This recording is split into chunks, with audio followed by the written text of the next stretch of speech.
Square Ball Podcast. Hello there and welcome to the show. It's brought to you with West Yorkshire Electrical, who will offer you a range of electrical services, won't they? Anything with wires in, they will take care of, whether you're in West Yorkshire, the whole of Yorkshire, or beyond the boundaries of Yorkshire itself.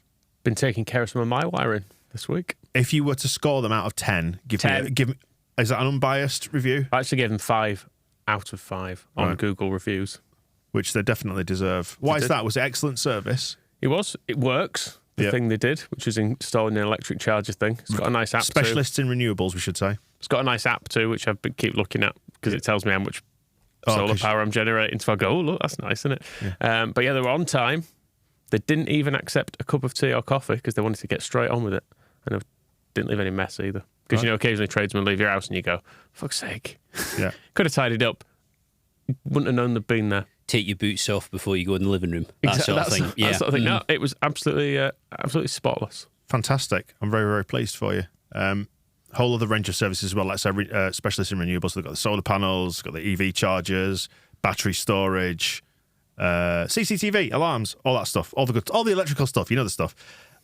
West Yorkshire Electrical is the name of the company, and it's wyelectrical.co.uk. For details, look for them on socials as well. Right, should we get into the show? We should, shouldn't we?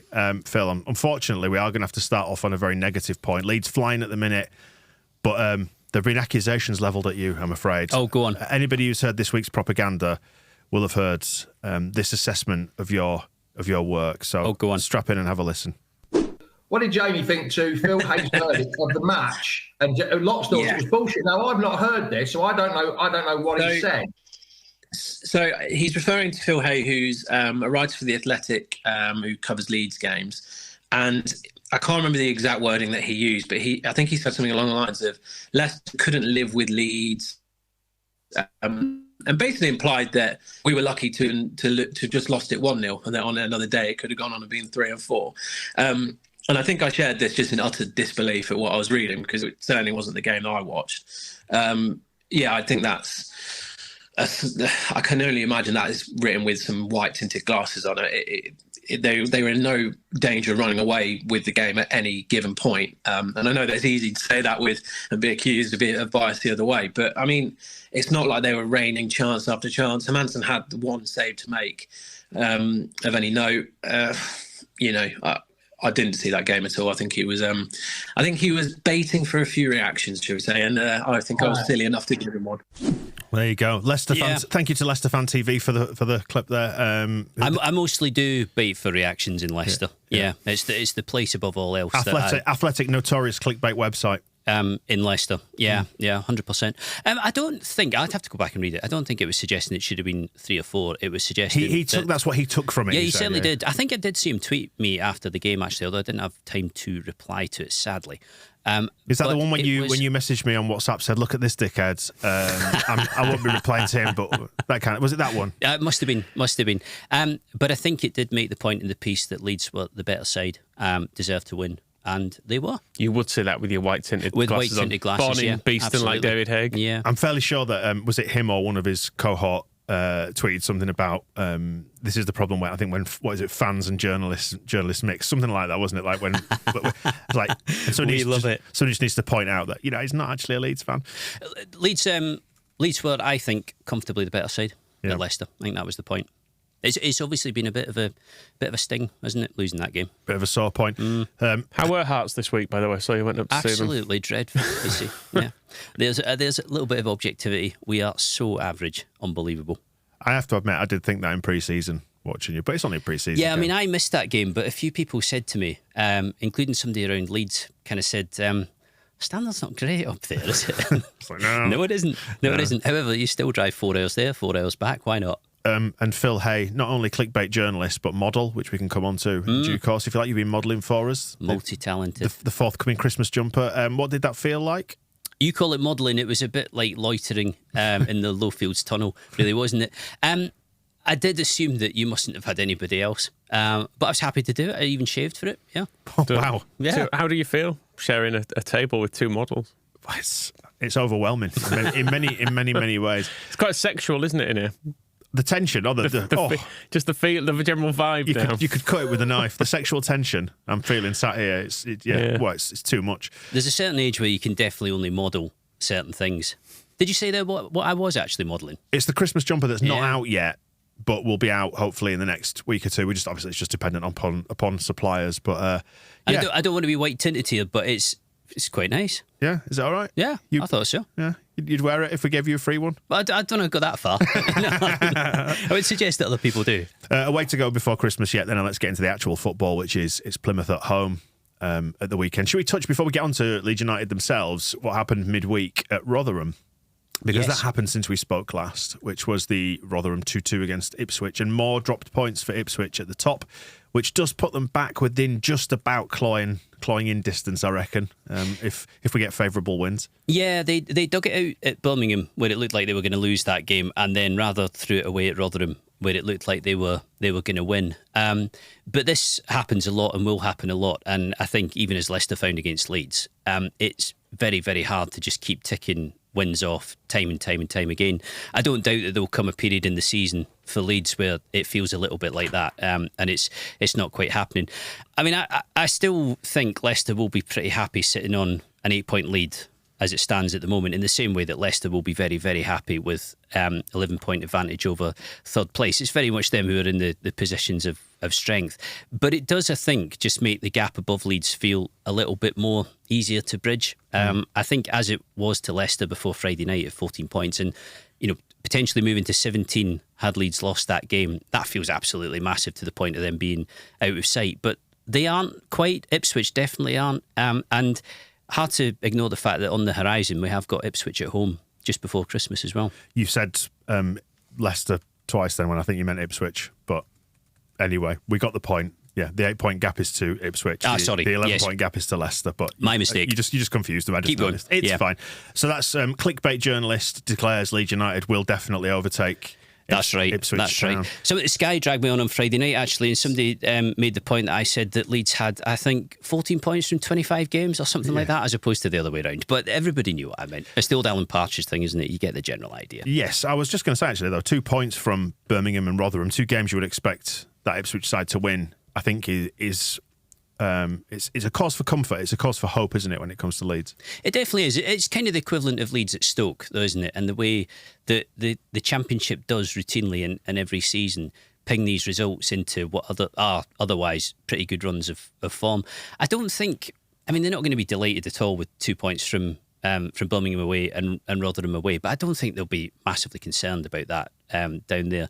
It's funny because it's Plymouth this weekend, and you kind of got the total contrast between one team who have felt the effect of impetus from promotion and one team who haven't, and it's definitely not an exact science. And there's quite a stark contrast between the way that the two of them have acclimatised and adjusted to this division. Ipswich will be happy with their position. Yeah, it's got to the stage of the season now. I don't know about you, but I've actually started checking fixtures now properly, rather than it just being, now we're a third of the way in. Rather it's annoying, isn't it? Just being seeing what's coming up. And I was annoyed with myself for getting properly invested in Rotherham versus Ipswich on the Tuesday. This is the time, though, when you do start to do that. I think it becomes more relevant and you fixate on it more February, March time, and particularly April as you get to back in, especially if it is tight. But yeah, the reason for that, though, is because the division's actually taking shape. And in August and September, you get a feel for who's moving quite quickly at the top of the league, but you're not far enough in to know whether you really need to stay up all night to see how Ipswich are getting on, whereas at this stage, you definitely do. It's the hope getting ready to kill us. Yeah. That's what it is. Always, baby. It's that bit where you're going, oh, Rotherham have taken the lead. We're basically up. I did. I went on I ran the full gamut on Tuesday. Champions League could have been on my telly on the other side, but instead I ended up watching that and cursing and saying some naughty words, quite frankly, when Ipswich bagged what I thought was going to be a late winner. But then for Rotherham to go back up the other end and just pop it in the top corner like that, I danced a little jig. And here we are in the Championship looking at the fixtures, and I have now started putting them on the prep sheet. So we've got Blackburn against Preston on Friday night. Some interesting fixtures in terms of we have Sunderland Birmingham is the early kickoff on Saturday. Then everything else is 3:00 Saturday. So Leeds taking on Plymouth, and at the same time, who've Ipswich got? Where are they on my sheet? They are directly above us in the alphabet, so they're playing Swansea. Interesting games all round. A game of Leeds should win. Ipswich will be hopeful they're going to win at home to Swansea, but I think out of the two, we've maybe got the, on paper, easier tie. A lot of very championship fixtures there, it has to be said. As soon as you get back down into this division, the fixture list has the championship stamped all over it. I reckon Ipswich have stuck around long enough to this point to make it look as if they're going to be in the running for most of the season now. But these sort of games, Swansea for them, Plymouth for Leeds, are the bread and butter for sides who go up. If you look at promoted sides' fixture lists, they tend to have won a lot of these matches and have made the most of them. And then you have the kind of critical 6-point fixtures like Leicester away, which go one way or the other and are far more unpredictable, I would say. But I think Plymouth coming to Ellen Road, and Farke won't say this openly, but he'll be saying it to himself privately. Those are the ones that have got to be bankers for 3 points to keep you in a really strong position. And actually, since the end of August onwards, games that Leeds have been really good in so far. And the one that catches the eye as well, on top of that, obviously, Leicester, they're travelling to Middlesbrough, who are on a bit of a hot streak now. Middlesbrough, they've certainly improved from their early season form, although no wins in 2, but they'd had like sort of 5 on the bounce prior to that, hadn't they, or 6 on the bounce, something like that. So that will not be easy by any stretch of the imagination. I was going to say, if we end Saturday with Leicester on 39, maybe 40 points, we breach the 30-point gap, fingers crossed, if we beat Plymouth. Maybe Ipswich, do they drop a point? Whether they do or they don't. If it gets compressed at the top, it then starts to look better, doesn't it? The feeling up there with Middlesbrough seemed to be that they had quite a bad summer. When it came to comparing outgoings with incomings, I don't think the general view was that they had strengthened at all. In fact, had probably weakened what they had in the dressing room. And they clearly had a really terrible start as well. But I know a couple of people up at Middlesbrough, and there didn't seem to be any sense, even though they were bottom of the league for a while, that Michael Carrick was in major trouble there, particularly after how well it had gone for him last season. And somebody did say to me, I do think with this squad that once Carrick gets a win on the board, it'll be 3, 4, 5 in quite quick succession, which is exactly what's happened. They've dropped points in the last couple of games, which again is going to occur. You know, that is how it goes, similar to Ipswich as well. But I think from this point they could be quite a threat to the top 6, Middlesbrough. We're now getting to a point, and do you agree, where you can pick Leeds United's best 11, there or thereabouts, I think. And the question that follows from that is, would you stick with it? The one that we saw with Archie Gray at right back still, would you stick with that starting 11? I think I probably would, as much as anything because of the strength of Kamara's performance at Leicester. It's quite funny to think that Leeds were a little concerned about how he was going to be physically, because he'd been basically completely out of the picture at Rangers. It was a case of all summer waiting to leave and waiting to see who was going to sign him, and never really any possibility that Michael Beale was the coach at the time at Rangers, but never any real possibility that it was going to be reintegrated. It always felt like it was going to be a parting of ways for the right money. But it hasn't looked like he's had a quiet summer. It hasn't looked like he's had an idle summer either. He looks in really good condition. And that performance at Leicester was too good to move him out of the midfield, I think, particularly because there's been a week, 8 days between the two games. I think the 11 does pick itself, but right back is probably the position, isn't it? Because all of us kind of think that if Jed Spence was fit and available, he'd be playing there. If he'd been fit and available right from the very start, and I know he did make that short appearance as a substitute, but has basically been injured from that point onwards. He would be there. He would probably be playing pretty well. He would probably be as much of a fixture at right back as Byram seems to be on the left side of defence. So it's still going to be... There's still a decision to make there. It doesn't feel as if Farke is rushing to play Ayling at the moment. He seems more inclined to switch between Shackleton and Archie Gray. And obviously Shackleton was injured for the Leicester game as well, had a glute problem. So whether or not Farke wouldn't commit to this afterwards, but whether or not he would have started is interesting point, really. It might well have been him in there. But I think, give or take, you would stick with the 11 as it is. There's evidently a decision to make on the right side of defence, but I still think good options there. There is obviously now the threat of Firpo to left back, Byram to right back as well. Well, this is the thing, you see. We were talking after the Leicester game about the decision to keep Byram on the pitch, because it did seem like a risk, and it helped that firstly he played better in the second half and was more in control of that area. But also the game changed slightly, and Leicester's wingers weren't quite having the same run of things as they had in the first half.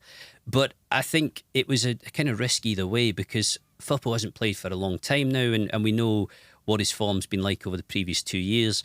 There was the risk that Byram was going to get a second yellow card, but it paid off that decision. And I think more than ever, and we felt this for a few weeks now, Byram's the player that you need on the left side of defence. I still think that's an area of potential weakness if something was to happen. And, January will come round quickly enough, as it always does. And the one thing Leeds aren't going to be able to do, or have no reason to do in this window, is to sign a lot of players, because in various areas, centre of midfield, and it seems strange to say this because it hasn't been the case for a long time, but if you added anything in the centre of midfield, unless it was something really outstanding, you'd be signing a player who's never going to play, never going to get any minutes. And the same probably goes out wide. The same is probably true at centre back as well. Decent enough, choice up front. But full back areas, number 10, I think you could see the value of having a little bit more cover, or a bit more to choose from in those positions. And I think that applies to left back. Just while we're looking far too far ahead and fretting about promotion, do we know if Rodon has any kind of recall clause? Because I saw Spurs kind of capitulating this week, and people going, yes. What if he goes back? It was absolute carnage, that on Monday night. So it just seemed to be centre-backs being lost everywhere, and control and marbles being lost all over the place. I've asked somebody about that, and I've been told that no, he doesn't. Or the person I've spoken to who does have knowledge of the loan from Tottenham says to me he doesn't think that there is a recall clause in that for January. In a season-long loan, you can't just recall a player at any point. It is in the January window where those become active, and they don't necessarily become active for the whole month. If you go back to Charlie Creswell at Millwall last season, there was a very short period at the beginning of January where Leeds could have recalled him.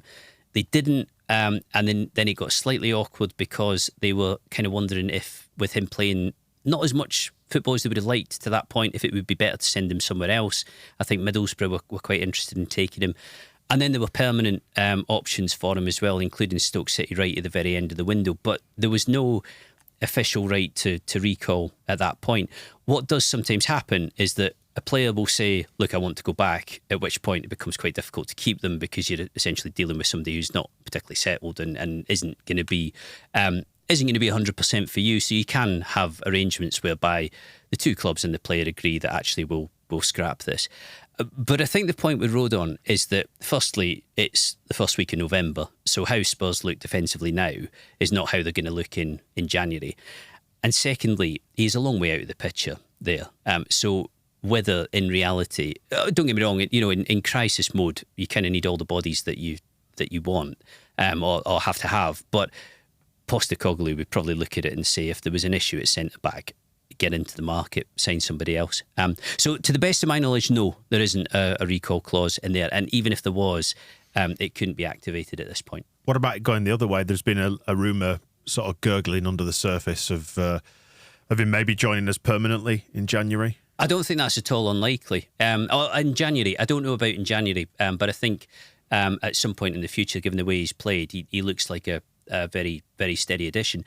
I mean, when Leeds first got in touch with Tottenham about him, they were told that he would cost 50 million quid. That was his asking price. That's what they would have to pay. And Leeds said, well, listen, we just can't do that. So thank you very much and goodbye. And then Spurs got back in touch to say, actually, do you know what? You can just have him on loan for a season, which seems like classic Daniel Levy bartering. If you can make money from him, then do. But if you can't, or if you're kind of backed into a little bit of a corner with a player who isn't involved, then think again and be a bit more pragmatic about it. I would have thought, the way he's played so far, that it'll be very much in Farke's mind as someone who would be, an advantage to keep beyond this season. He's, to my mind, he's kind of on the same level as somebody like Ampadu. Just looks like a really good signing who could translate pretty well with the right development to the sort of lower end of the Premier League. Just a follow-up question on us talking about Kamara there and the lateness with which he came into the window, because we were talking about this on one of the other shows, weren't we, this week in the wake of that game against Leicester. Was he first choice for our midfield signing, do you think, or do you think they picked him up as a second or third? And that's not, in any way a value judgment on what he's done since, which has been fantastic. But I did wonder if they waited, not just because of his fitness, but because they wanted someone else. I don't think it would be fair to say that he was second or third choice in the sense that there was somebody else outstanding who they desperately wanted. There were other midfielders who Farke would have taken, and one of them in particular was Kenny McLean at Norwich, who Norwich just want interested in talking about, so that never got off the ground. He had worked with Oliver Skipp before, Tottenham midfielder who'd been on loan at Norwich in one of the years when they'd been promoted. But that was never really an option. So again, if Spurs had said, look, Skipp's available, somebody they might conceivably have looked at. I think with Kamara, my reading of it and what I was told was that they were waiting and waiting because there was that slight concern about the fact that he had had no pre-season, essentially. You know, he hadn't been involved in the way that you would expect him to. To be Farke's teams play in a pretty intense style. Training is hard. It demands a lot of you physically. So they had to be convinced, I think, that was going to be right. But I don't think he was kind of like second prize, if you know what I mean. I don't think it was like that. I got the sense that they were just trying to be as sensible about it as possible, and to test the water a little bit before getting it done. Just before we get into the Plymouth game in a bit more granular detail, was just going to say, can we ask a favour of you watching this or listening to this? Go to thesquareball.net/vote, because we've been shortlisted again for Club Podcast of the Year, which technically I think if we win it this time, if we retain it, because we won it last year, the award's just over on the shelf. I think it was Fan Media of the Year last year. They just move us around categories. We're sometimes in that, sometimes in Club Podcast, sometimes in Fanzine. I thought I'd lost track. But so many awards, can't remember. Yeah. Well, if we do, Phil, then that's partly yours as well. So thank you very much. Yeah. If you go to the squareball.net, smash it into 3 bits deliberately this time, as opposed to accidentally. Far too heavy and girthy for that. The squareball.net/vote will redirect you to the survey. You can vote for us, which is in one of the questions. And then there are athletic nominees as well in there if you want to vote for them. Yeah, mighty Matt Slater. You're not there, though, Phil? No scandal. Yeah, outrage. No. It's just a clickbait journal. It's the white tinted aspect. Yeah, it's just going to have to piggyback on our success again. Absolutely. Yeah, easiest way, isn't it? Yeah. Yeah. Minimal effort. Yeah, the squareball.net/vote. That will take care of it all for you and redirect you. Plymouth, and we were saying, weren't we, the other day, that last season became such a grind because we were going into every game saying the same things, like, come on, Leeds, you just need to win now. Come on, Leeds, you just need to win now. And I've realised, like, on the drive in this morning, we're almost in a similar position again, because you look at the vast majority of games in this division, but it's in a positive way. You look at it now saying, we should win this. Yeah, we should win absolutely. This. At the end of every poddy, you're trying to bully me and Michael to say, are Leeds going to win? And I think Michael's answer of last week, it was before the Huddersfield game, there's a chance. There's a good chance. It was a great one. Yeah, so we'll just keep that going through the season. But you're right. We're saying the same thing week after week, which is that this should be within Leeds' gift to take 3 points from. In the way that last season, going into every game thinking, not sure really, and sometimes even less than not sure. The difference is that you enjoy it far more one way than the other, don't you? Yeah, and a newly promoted club that's in the bottom third of the division is one that you identify, as you said earlier, Phil, as a game you just absolutely need to be winning it if you've got any aspirations of getting up. So do we expect them to do what a lot of other teams have done, which is to come in maybe 5 at the back, play wing backs, sit deep and try and absorb as much as they can? Or do they try and go toe-to-toe with us? What do they do? It tends to be 4 at the back for Plymouth, and Schumacher, or certainly has been. He's been in charge and this season. They look a little light up front. I was just catching up on their injury news. They're missing Ryan Hardy, who scored a lot of goals for them as they came up last season, and has 6, I think, this season as well. But is injured, and I don't think will be involved this weekend, which doesn't help them. I think they will. I think they will sit in, and I think they will do the compact routine that we're used to, and actually Leeds are getting very used to as well. I think the good thing from Farke's perspective is that taking out August when it was all just a bit of a mess, the only game that has really got away from them at Elland Road is the Sheffield Wednesday game, which you suddenly fully expected them to win, and they didn't. I think Cardiff on the first day of the season, you were kind of quietly hopeful, but at the same time you were aware of what was going on in the background and how kind of underprepared Leeds were from a recruitment perspective. And likewise West Brom, you had the Nonto saga around that, which didn't help, and it felt again like Leeds were quite exposed. But going into the Wednesday game, you thought they would win that, especially because of how dreadful Wednesday were, and it was an opportunity missed. But I think you're always going to have games where you do miss opportunities like that. The key is to make sure that they're fairly isolated. And if you go through the form since and go through the home record generally, then it has been pretty isolated that day. It's kind of strange one looking back at it with hindsight, because Leeds have been good at finding a way through. And on that day, a really big chance for Ruta during it, but they didn't really look like making it happen. We feel like a different team now, though, don't we? I was just thinking it feels like a suspiciously long time since we lost at Ellen Road. What's going on? It's been far too long. Still unbeaten in the all-white as well, and I know we can't place any stock in these things, but it remains true. Yeah. Unbeaten in the all-white kit this season. Not lost to a team in green. And also for a while. incapable of winning away from home in any other colours at the moment, which is odd. Which bodes well for the reverse of this fixture later on in the season, because they'll be in all green, we'll be in all white. Yeah. So 3 points guaranteed, I believe. Yes. But yeah, we should be winning this. And I don't think that's been arrogant or pig-headed to say that, is it? It's a game you look at, and I fully expect us to get 3 points out of this one. I expect us to have too much for them. Whether it plays out like that, who knows? But it feels like, I don't know, Leeds always have a habit of coming back and biting you in the arse just when you start to get confident with them, don't you? But it feels like we're moving away from the yips rather than towards them, if that makes sense. I would say so, and it feels like they're in a flow at the moment. I've written for tomorrow about the importance of retentions in January, which kind of feeds into the conversation about Rodon and others, because last season and to an extent the season before just depreciated everybody's value, didn't it? The players' value, the squad value just dropped and dropped and dropped because the form was so poor, nobody was playing well. The chances of recouping big transfer fees for anybody diminished as time went on. This season's having the opposite effect. You can see the value of individual players appreciating, in some cases quite dramatically, with people like Somerville. I think even, Ruta is now starting to look like he should have been pretty expensive, and you've got Strike playing better. We wrote about Melier this week, who I know you're a big fan of the expected goals on target metric, XGOT. Game of Thrones. That's the one. But it does demonstrate how well or otherwise a goalkeeper is playing individually, aside from taking out the factor of how appalling a defence is in front of him. And there's no way of pretending that Leeds were good defensively while Melier was shipping a lot of goals. But the fact is that the stats showed that he was conceding more than he should have done by a very, very wide rate last season. And again, it's not that he's now making a huge difference on that front. You've got other keepers, Ipswich and Leicester being two examples of who are conceding, far fewer than they should be, so are actually helping results in that regard.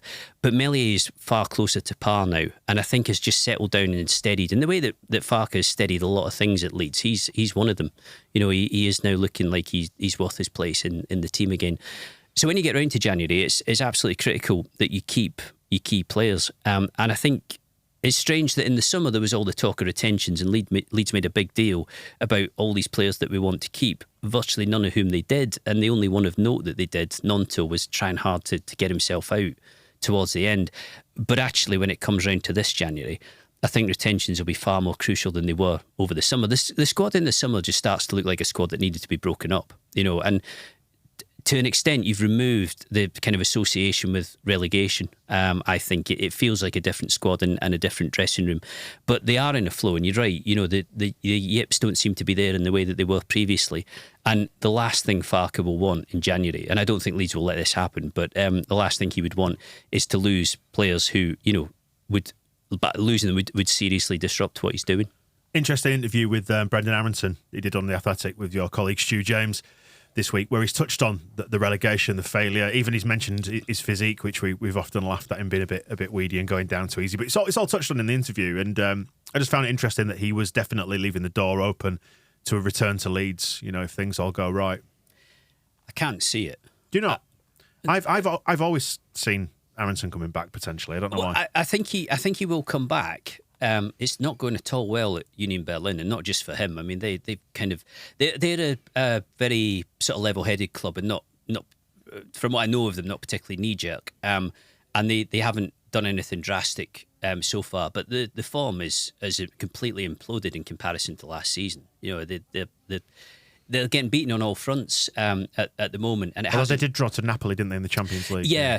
So it's kind of, but these are very much like isolated isolated bright spots in what has otherwise been an extremely difficult season to this point. So it hasn't gone great for Aronson over there. So at the end of this season, I could certainly see him coming back in the sense of him being Leeds player again and them having to work out what to do with him. I don't know.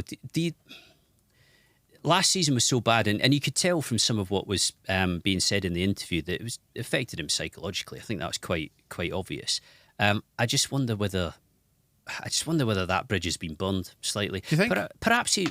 I think if there's been a redemption for Meslier, it's not that it's redemption, but if his form's improved and he's got over those. But there's more to it than that, isn't there? I think that Aronson falls into the category of players who was very, very quick to go at the end of last season. Well, he even mentions it in the interview that he had to continue his development. He had to go play in the Champions League and in Bundesliga, which doesn't really help us get out of this division, does it, pal? No, and given that you've played Aronson seems to my mind, to get a kind of disproportionate amount of criticism, given that so many players in the squad underperformed, and en masse it was just, it was pretty terrible from start to finish, and certainly as the season went on. I don't think you can categorise Leeds' relegation as being Aronson's fault, but he certainly played a part in it, and I think he's probably more representative of the way in which Leeds' recruitment just did not work, in which they made mistakes with signings who needed to do X in the Premier League, ended up doing Y, and as a whole, it all just fell to bits. So that's the difference between him and Meslier, is that he, like others, actively saw himself leaving after relegation, and I think that probably does make it tricky. I think more to the point as well, if you're going to keep him and reintegrate him, you have to be convinced that on the basis of a season at Union Berlin, he's far more suited to the Premier League than he was last year. The one thing Aronson can do is cover big distances. He's very physical in that sense, got good stamina, but he didn't cope physically with the division. He wasn't robust enough to stand up to it. I don't think we saw enough in the way of good performances from him to make you think, yeah, he'll definitely be an asset if they go back up.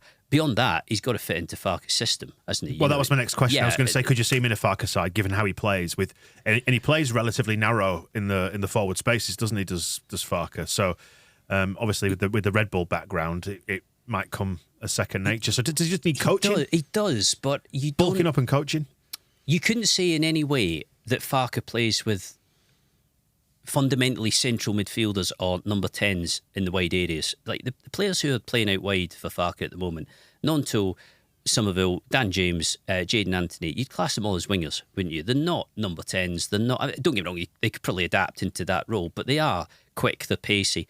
So whether it's crazy amounts of width like Bielsa or reduced amounts of width, but still some of it with Farke, you've got wingers out on the flanks. Aronson, to my mind, is more of a central player. So if you're asking where he would fit in a Farke system, it isn't going to be in either of the two deeper midfield positions. He's not Kamara, he's not Ampadu, he's not Archie Gray. It would have to be at 10, wouldn't it? I think it was comprehensively proven that you can't really play Aronson as a false 9 or anything like that. So he would have to be the 10, and he would have to prove that he's good enough. I think Phil is being professional and analytical about this. Go on, Michael. But I think what he means is fuck him. Right. we don't need him anymore, which is my opinion. Clickbait journalists. He just didn't show anything that suggests he's good enough. I think Leeds United are the sort of club that are not minded to give themselves a problem, is probably the right way to describe it, of having a £25 million asset that they don't know what to do with. That they might as well try and make it work, if you like, which is an imperfect solution. But I could see it, and I do wonder, is there a place for him within the squad, let's say, perhaps, where if we were to get back up, so, there are steps for us to overcome yet before this even happens. You his agent? No. What? This is analytical discussion, Michael. This is high-level football chat. It's not just fucking like Phil says.